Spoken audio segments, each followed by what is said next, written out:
প্রিয় দর্শক, social media সহ আজ বহু মানুষের অর্থাৎ জনমানবের মনে একটি প্রশ্ন ঘুরপাক খাচ্ছে প্রতিনিয়ত। তারা প্রশ্ন করছে, নির্বাচন মানে কি শুধুই ব্যালট বক্সে কাগজ ফেলানো? যদি তাই হতো তাহলে দেশের জন্য লাখো শহীদের আত্মত্যাগ কি অর্থহীন? এই প্রশ্নগুলোই আজ ঘুরপাক খাচ্ছে সোশ্যাল মিডিয়া সহ দেশের অসংখ্য নাগরিকের মনে। সম্প্রতি নারায়ণগঞ্জ শহরের দেওভাগ এলাকায় জাতীয় উম্মাহ শায়েখ ইম্মা পরিষদের আয়োজিত এক সেমিনারে উঠে আসে এই সরল, চাঞ্চল্যকর, গুরুত্বপূর্ণ প্রশ্নগুলো। সেখানে বক্তব্য রাখেন সংগঠনের সাধারণ সম্পাদক মুফতি রেজাউল করিম আকবর। তার কণ্ঠে ছিল আবেগ, ছিল বেদনা, আর ছিল ভবিষ্যৎ নিয়ে এক অদম্য দায়বদ্ধতা। তিনি বলেন, এই দেশ কোনো চাঁদাবাজ, টেন্ডারবাজ, দুর্নীতিদের দেশ নয়। যারা রক্ত দিয়েছে, বাংলাদেশ স্বাধীন করেছে, তাদের উত্তরসূরিরা আজ দেখতে চাই একটি সৎ, ন্যায়ভিত্তিক এবং ইসলামী মূল্যবোধ বিশিষ্ট রাষ্ট্র। কিন্তু বাস্তবতা হলো, নির্বাচনের নামে দেশে চলছে এক চরম প্রহসন। এই সেমিনারে উঠে আসে সেই ঐতিহাসিক প্রেক্ষাপট যেখানে জুলাই আগস্টের গণ আন্দোলন ও বিপ্লবে যেসব নিরীহ মানুষ প্রাণ দিয়েছিল, তাদের হত্যাকারীদের বিচার আজও হয়নি। অথচ তাদের বিচার ছাড়া আমরা কিভাবে বলি দেশের ন্যায়ের সংস্কার হয়েছে? যারা খুন করছে তাদের বিচারের আওতায় এনে কেবল টাকার নোট পাল্টে দিলেই কি দেশের চরিত্র পাল্টে যাবে?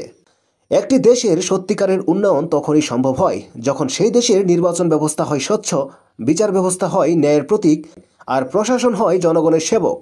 কিন্তু যখন সেই ব্যবস্থাগুলো হয়ে পড়ে পেশিশক্তির দাস, তখন কালো টাকা হয়ে ওঠে রাজনীতির নিয়ত্তা।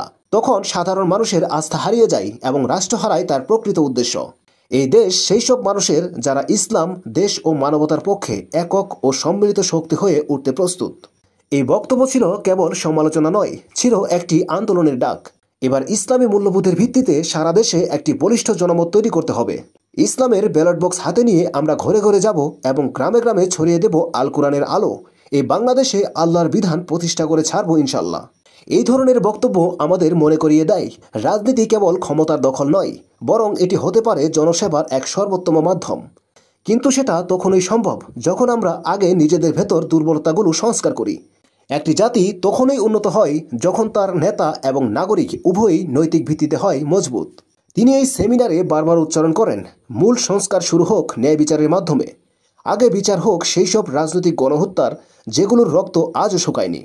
এরপর সংস্কার হোক নির্বাচন ব্যবস্থায়, যেখানে জনগণ নিজ সংকোচে ভোট দিতে পারে, ভয়হীনভাবে কথা বলতে পারে। এছাড়া তিনি উদাহরণ টানেন ইতিহাসের, যেখানে নানা যুগে ধর্মীয় মূল্যবোধ ও সত্যের পক্ষে দাঁড়িয়ে সাধারণ মানুষ বদলে দিয়েছে সময়ের চেহারা। বাংলাদেশেও কি তেমন কিছু হতে পারে না? তিনি বলেন, অবশ্যই পারে, শুধু সঠিক নেতৃত্বের দরকার, ঐক্যবদ্ধ চেতনা এবং একটিমাত্র উদ্দেশ্যই, সেটা দেশকে ভালোবাসা। এই বক্তব্য আমাদের শিখিয়ে দেয় যে সংস্কার কেবল দালিলিক শব্দ নয়, এটি একটি জীবন্ত প্রক্রিয়া, এবং যেই প্রক্রিয়ার মাধ্যমে নেতৃত্ব দিতে হবে সেই সব মানুষকে যারা ধর্ম ও মানবতার জন্য জীবন দিতে প্রস্তুত। এই বক্তব্য আমাদের নতুন করে ভাবতে শেখায়। আজ আমরা যদি চোখ বন্ধ করে থাকি, তাহলে কাল হয়তোবা আমরা চোখ মেলে কিছুই দেখতে পারবো না। সুতরাং পরিবর্তন চাইলে শুরু হোক এখন থেকেই, শুরু হোক আমাদের বিবেক থেকে, আমাদের চিন্তা থেকে। বাংলাদেশ বদলাবে তখনই যখন আমরা সবাই মিলে বলবো, এবার চাই সত্য, চাই বিচার, চাই সৎ নেতৃত্ব। ইনশাল্লাহ সেই দিন আসবেই। প্রিয় দর্শক, যদি এই বার্তাগুলো আপনার হৃদয় স্পর্শ করে, তবে এখনই শেয়ার করুন এই ভাবনাগুলো, সচেতন হন এবং সচেতন করুন।